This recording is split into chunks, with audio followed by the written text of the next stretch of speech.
Hi guys and welcome to Crazy Pepper Revenge. This channel is all about crazy true stories, stuff that happens in real life when things get a little bit messy, people dealing with drama, cheating, lies, breakups, and even revenge. Some stories are wild, some are emotional, but all of them will keep you watching. If you like real talk and real situations, you're in the right place.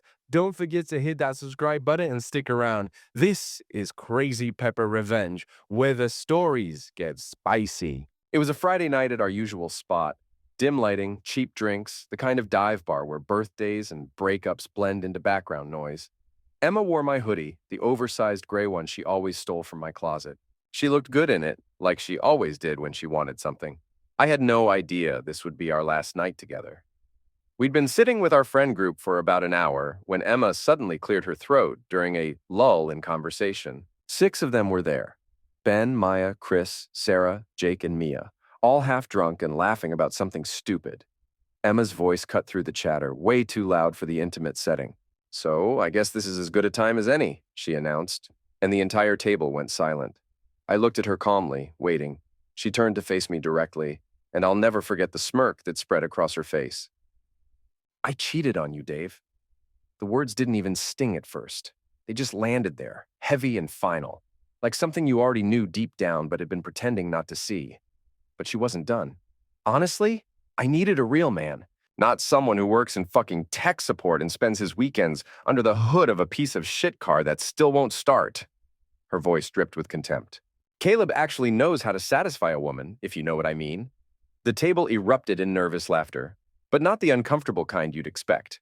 No, these people weren't shocked. They were entertained. Ben, the guy I'd considered my closest friend since college, actually clinked his beer bottle against Emma's drink. "Damn girl, you're absolutely savage," he laughed. "But hey, at least you're being honest about it." I respect that. Maya, who used to text me for advice about her own relationship problems, just shook her head with this knowing smile. "We all saw this coming, honestly. Emma's been way too good for you for months. Even Chris, the same guy who crashed on my couch for 3 weeks last year when his lease fell through, gave me this look. The kind that says, 'Just take the L and leave, man.'" I sat there for a moment, really looking at Emma. I saw the desperate need for validation behind that smirk, the emptiness in her eyes as she waited for my reaction.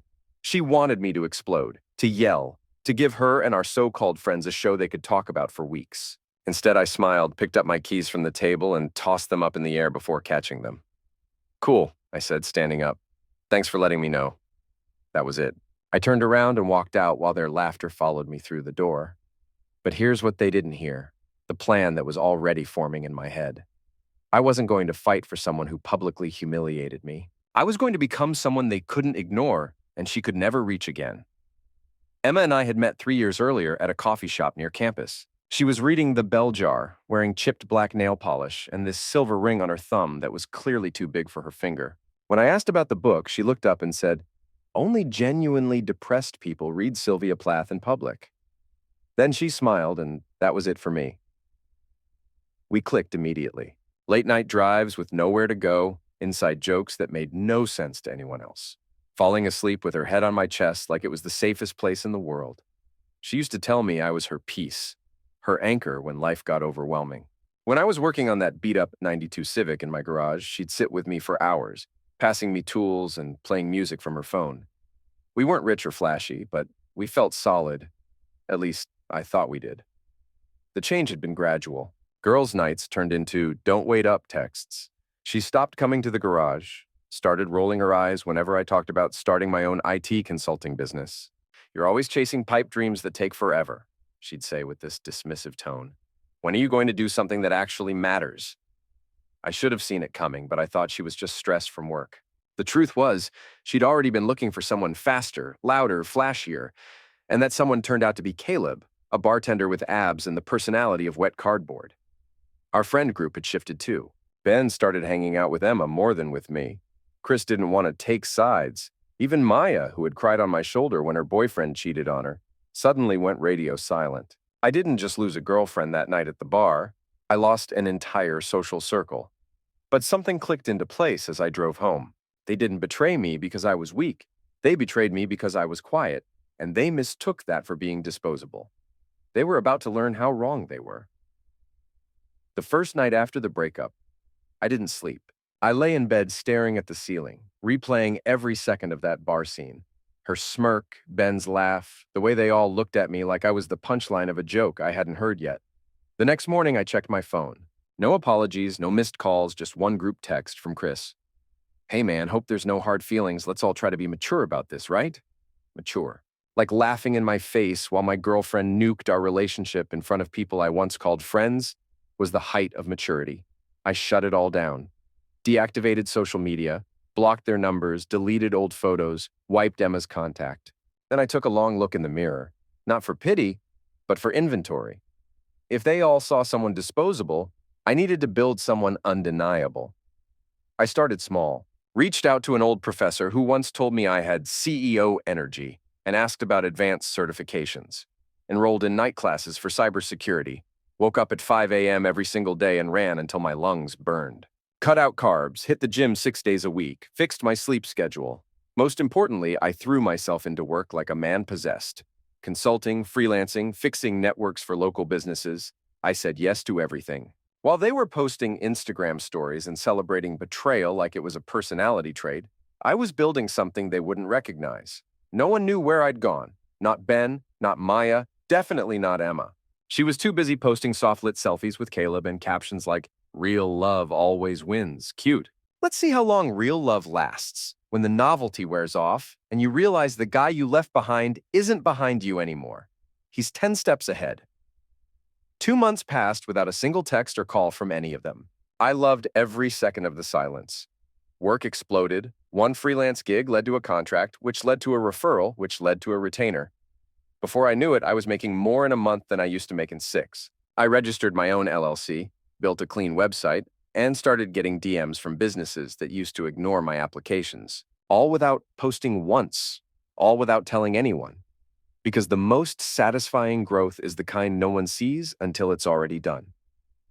The physical transformation was just as dramatic. I dropped 22 pounds, gained muscle definition I'd never had before, cleared up my skin, got a proper haircut from an actual stylist instead of great clips.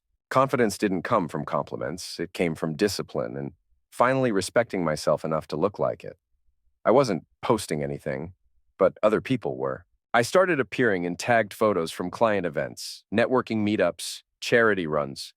A few of Emma's friends still followed those accounts, and apparently word was getting around. Then my phone started buzzing again. Maya. "Hey, stranger.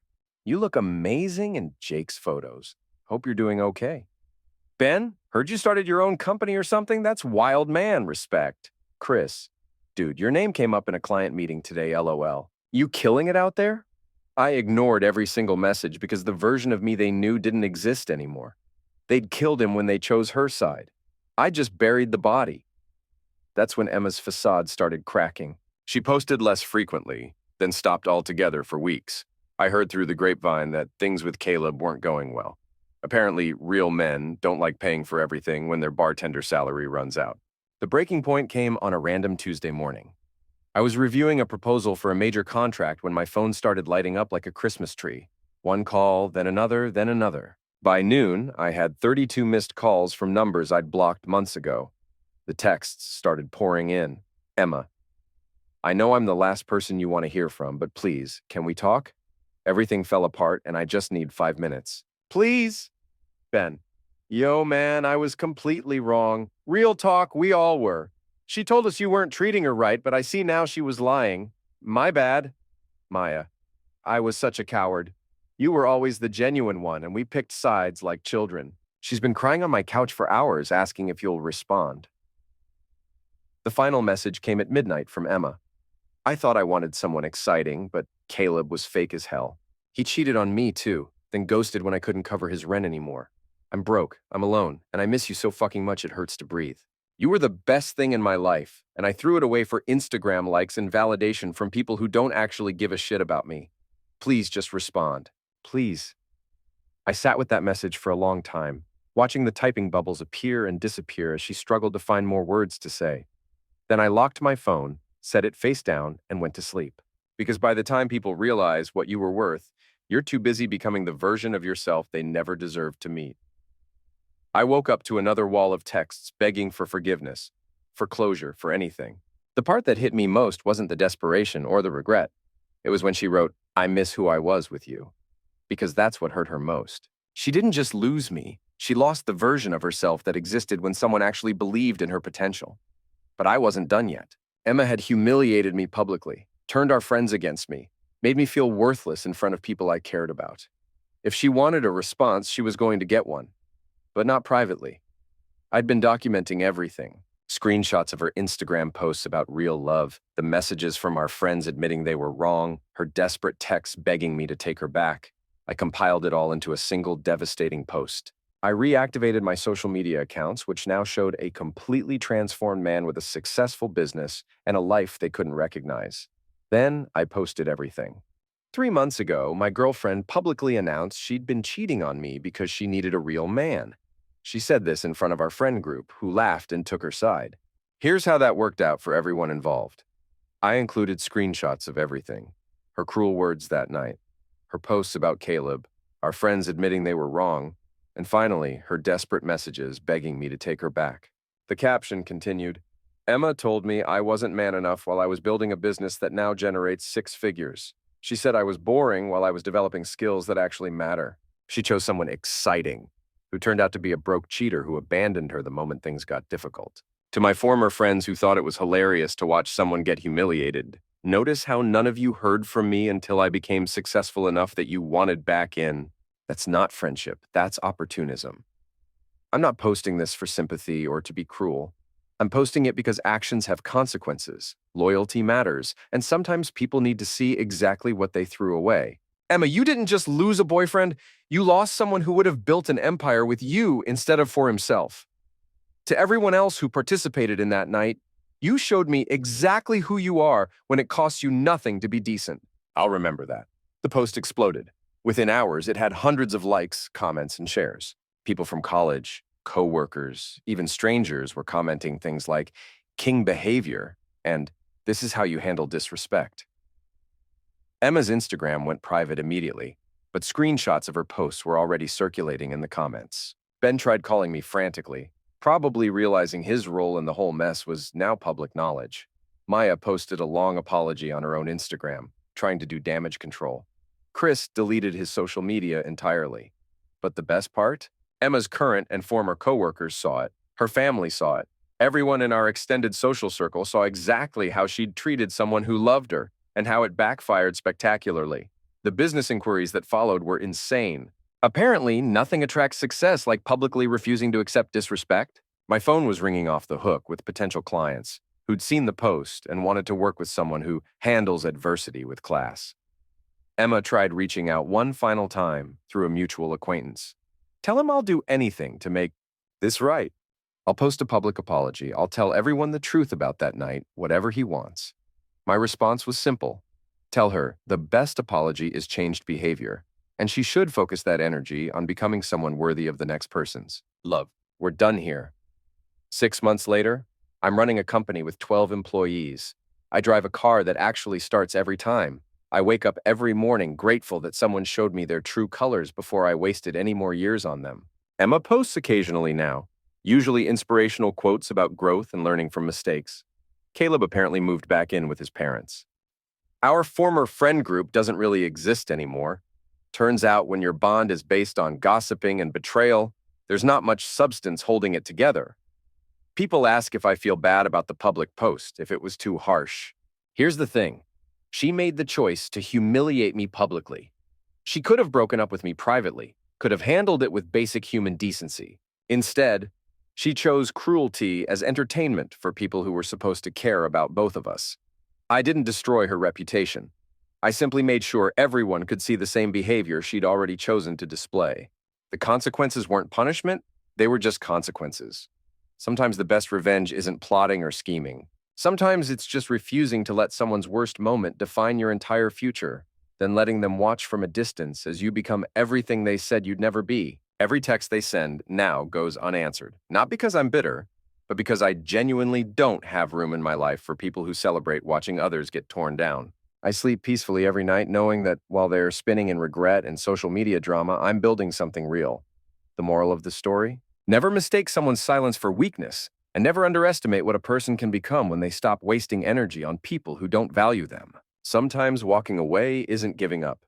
It's leveling up so dramatically that they can't even picture themselves in your life anymore. That's not revenge. That's just growth with an audience.